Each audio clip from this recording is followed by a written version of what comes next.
I still remember the sound of my father's voice that morning, cold, clipped, echoing through the phone like a final verdict. "We're not your bank anymore, Olivia," he'd said. And for a second, I swear I forgot how to breathe. That was 2 years ago. Now, as I stand in my glass-walled office overlooking downtown Seattle, the city glimmers below like a field of diamonds, the kind I used to dream about but could never afford. My reflection stares back at me in the window, calm, polished, successful. But somewhere beneath the soft beige silk of my blouse and the faint scent of coffee and jasmine lotion, the sting of that sentence still lingers. My phone buzzes again, a message from my mom.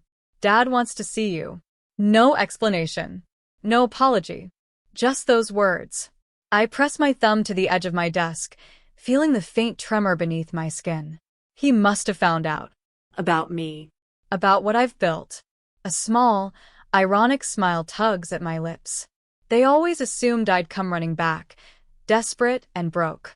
Instead, I became someone they wouldn't recognize, someone who stopped asking for permission.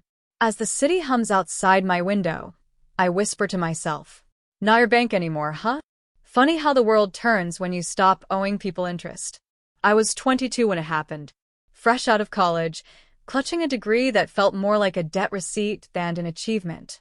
The pandemic had just begun to ease, and the job market was still gasping for air. I'd been working part-time at a cafe, saving every tip, dreaming of launching a small online design studio. I believed, naively, that my family would have my back. It was a Sunday morning. Dad sat at the kitchen table in his worn plaid shirt, flipping through bills with that same tired scowl he'd worn for years. Mom hovered near the sink, pretending to rinse dishes that were already clean. "Dad," I started softly, my fingers nervously tracing the rim of my mug, "I just need a small loan. I've been freelancing a bit, and I think I can grow it into something real. Just a few thousand. I'll pay it back, I swear." He didn't even look up. "Olivia, we're not your bank anymore." The words hit me like ice water. I laughed, awkwardly, thinking he was joking. But when he finally looked up, his eyes were sharp, not cruel, just done. "You made your choices. You wanted independence? Well, independence comes with bills." Mom murmured, "John," but he raised a hand, silencing her. I could feel my throat tightening. "I'm not asking for charity," I whispered. "Just a little help to start. I've been working non-stop." He cut me off again, firmer this time. "No more. We've supported you long enough. You're on your own now." The kitchen went silent except for the hum of the fridge. I remember the smell of burnt toast, the chipped edge of my coffee cup, the tremor in my hands. Something in me cracked, not from anger, but realization. I wasn't welcome to lean anymore. I was expected to fall or fly. As I left that morning, Mom slipped something into my palm, a small silver locket. Inside was a faded picture of my grandmother and a note folded tight, written in her neat, looping cursive. "When the world shuts its doors, build your own house." I didn't cry until I reached the bus station. I sat there with that locket pressed against my chest, heart pounding with a mix of fear and fire. That was the day I decided, if they wouldn't be my bank, I'd become my own. Leaving home felt like stepping off a cliff with no parachute. I moved into a shared apartment on the cheaper side of Seattle, the kind of place where the walls were so thin you could hear your neighbors' arguments and the pipes clanked like old ghosts. My mattress was secondhand, my laptop refurbished, and my dreams stubbornly alive. The first few months were brutal. I'd work morning shifts at the cafe, come home smelling like espresso, then spend my nights hunched over my laptop designing logos for strangers on the internet. Most of them wanted exposure deals, which, in plain English, meant free work. But I kept going. I remember one rainy night when my laptop crashed mid-project. I sat on the floor, sobbing, holding that tiny silver locket in my palm like it was some kind of shield. My grandmother's words kept looping in my head. "When the world shuts its doors, build your own house." So I did. I built a website. I learned marketing, branding, and how to invoice clients who forgot to pay. I joined online design forums and slowly, painfully, learned to believe that my work mattered. Then came Diana Moore, my first real mentor. She was this powerhouse creative director, confident, blunt, always in heels that could probably kill someone if necessary. She found my portfolio online and messaged me. "You've got raw vision, kid. Ever thought about scaling up?" I almost laughed. Scaling up? I was barely scaling rent. But she saw something in me. Within months, I was freelancing for her agency, sitting in Zoom calls with clients I used to only read about in magazines. Diana never sugarcoated things. She taught me that confidence isn't loud, it's consistent. I started landing steady projects, saving money, buying better software, better clothes, better everything. But I stayed quiet about it. I didn't post my wins. I didn't call home. Every time my mom texted, I kept things vague. "I'm fine. Work's good." They assumed good meant barely surviving. I let them. By the end of the first year, I had a handful of loyal clients. By the second, I had my own small studio space, white walls, big windows, the kind of place that smelled like ambition and coffee. I named it Hayes and Company. Designs. When my first big corporate client signed a contract worth more than my dad's annual salary, I didn't celebrate loudly. I just sat at my desk, staring at the numbers, whispering a thank you to the woman who'd told me to build my own house. And quietly, brick by brick, I built not just a business, but a life. A life no one believed I could afford. Still, every now and then, I'd hear my father's voice in my head, "We're not your bank anymore." And I'd smile. Because he was right. I didn't need a bank anymore. I became one. It happened on a Thursday afternoon, the kind that smells like rain and new beginnings. I was reviewing mock-ups for a luxury hotel client when my assistant buzzed through the intercom. "Olivia, there's a couple here asking for you. They said they're your parents." For a second, my heart stopped. My parents hadn't visited me. Not once. Not even when I moved into my own apartment or opened the studio. I swallowed hard and said, "Send them in." When the glass doors swung open, I saw them. Dad in his usual navy jacket, Mom clutching her purse like it was armor. They both looked smaller than I remembered. Tired. A little lost.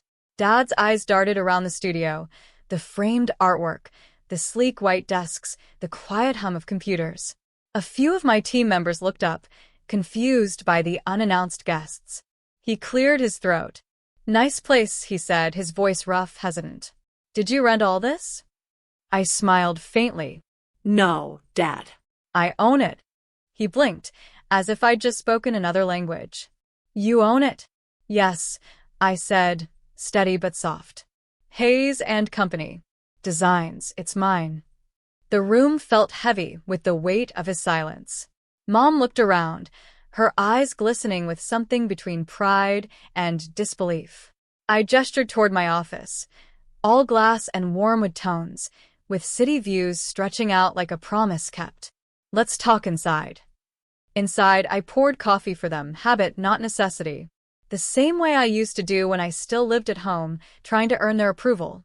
But now the cup sat on marble instead of linoleum. Dad stared at the view for a long time before speaking. "Your mom said you've been doing well." We didn't realize it was this kind of well. I leaned back in my chair, studying him. "You didn't ask." He flinched a little, pride and guilt colliding in his expression.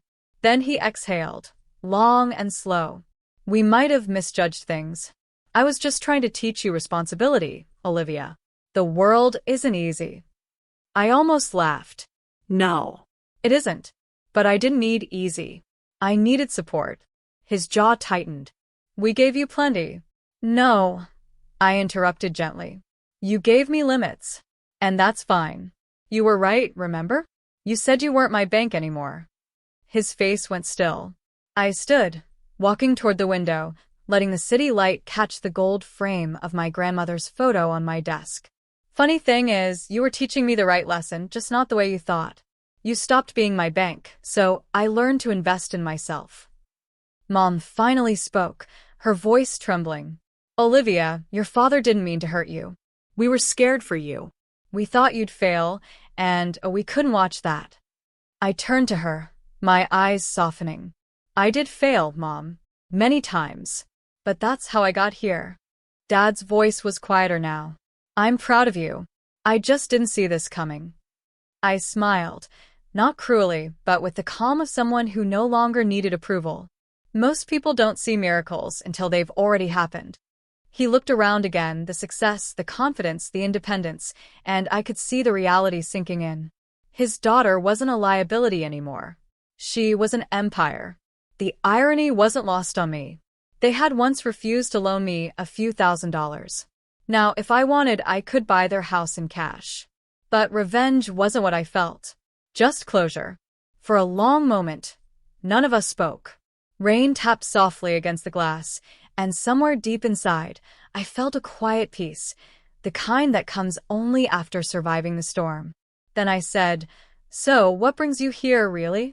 Dad hesitated before finally admitting, "We're selling the house. The market's bad, and well, I thought maybe you could." I raised an eyebrow. The full circle was complete. I stared at my father for a long moment, not out of spite, but disbelief. It was almost poetic, really. The same man who once told me, "We're not your bank anymore," was now asking me for help. I folded my arms lightly, leaning back in my chair. "So, you want a loan?" He shifted uncomfortably. "Just until we sell the house. The market's low, and we need to cover some things." "Repairs?" Debts. I asked calmly. His eyes flickered away. "Both." Mom reached for his hand, but her voice trembled. "We didn't want to come to you like this, sweetheart. Your father just thought that maybe your daughter turned into a bank after all," I said, and immediately softened my tone. "It's okay, Mom. I'm not angry, just surprised." Dad sighed. "Look, Olivia, I know what I said back then. I was trying to toughen you up. I didn't realize how much it hurt." I studied him. The same proud, stubborn man who taught me how to ride a bike, how to balance a checkbook, how to never show weakness. For years, I'd tried to earn his respect. Now I had it, but on my own terms. "I can help," I said finally, and both of them looked up at once. "But not with money. Not yet." Mom frowned. "What do you mean?" "I mean there are conditions." I stood, walking toward the shelf behind my desk, the one holding my grandmother's locket framed beside a quote she once wrote me. "If love means control, it isn't love." I turned back to them. Condition 1, you both stop treating money like power. I'm not here to rescue anyone. I'll partner with you, but I won't play savior. Dad's mouth twitched, somewhere between guilt and confusion. Condition 2, you sell the house on your own terms. Don't panic, don't rush it. I'll connect you with my real estate agent. But you'll make the decisions, not desperation. Mom nodded quietly, tears gathering at the corners of her eyes. "And condition 3, I said softer now. You both start living again. Travel. Volunteer. Do something that's not about numbers or bills. You've spent your whole lives counting what you don't have." Dad swallowed hard. "You're serious about this?" "Completely," I said, with a small smile. "Because this isn't about money. It's about worth." He sat back, exhaling slowly. I could see the pride melting into something else, humility, a fragile truce forming between us. After a pause, I added gently, "I'll transfer a small bridge loan, no interest, no strings. But the real condition? We talk. Regularly. Not about business. About life." Mom reached for my hand across the table. "You've become such a strong woman, Olivia." Her voice broke on the word strong. I squeezed her fingers. "You raised me to be, even when you didn't realize it." Dad finally met my eyes. "You don't hate me?" I smiled faintly. No, Dad. "I just stopped needing your approval to love you." Silence filled the room again, but this time it wasn't heavy. It was healing. As they left my office, my father turned at the door. "You really built all this by yourself?" I looked around at the life I'd created. The glass walls, the quiet hum of ambition, the framed words of a woman who'd believed in me first. "Not by myself," I said softly. "With every no you ever gave me." Weeks passed after that meeting, quieter weeks than I expected. My parents kept their word. They listed the house, worked with the agent I recommended, and for the first time in years, my father started calling me, not to ask for help, but just to talk. Sometimes about the weather, sometimes about old music he'd rediscovered, sometimes about nothing at all. It was awkward at first, like learning to speak a language we should have known all along. But it was progress. One Sunday evening, he sent a picture, him and Mom standing in front of the old house, a sold sign in the yard. They were smiling, really smiling. Underneath, he'd texted, "Starting a new chapter. You were right." I stared at the message for a long time before replying. Just one word. Finally. That night, I walked through my office after everyone had gone home. The city was glowing beneath me, reflections of gold and silver in the windows. I stopped by the framed locket on my shelf, my grandmother's keepsake, and opened it carefully. The note was still there, fragile from age. "When the world shuts its doors, build your own house." I smiled through the lump in my throat. I had built more than a house. I had built a foundation strong enough to hold me and soft enough to forgive. For the first time in years, I felt light. I thought about the girl who once cried in a bus station with nothing but a dream and a locket. The girl who was told her family wasn't her bank anymore. The one who believed that meant she was alone. But she wasn't. She was just under construction. Now, standing at the top of my own creation, I realized something powerful. My parents hadn't abandoned me. They'd unintentionally handed me the blueprint for independence. It wasn't anger that drove me anymore. It was gratitude, messy, imperfect gratitude. I looked out at the glowing skyline and whispered, half to myself, half to the ghosts of my past. "You were right, Dad. You're not my bank anymore." A pause, then, with a smile that could only come from surviving everything, I added, "Because I became my own." The elevator doors closed behind me as I left the office, the sound echoing like a period at the end of a long, hard-earned sentence. And in that soft, cinematic silence, I could almost hear my grandmother's laughter, carried on the hum of the city, proud, knowing, and free.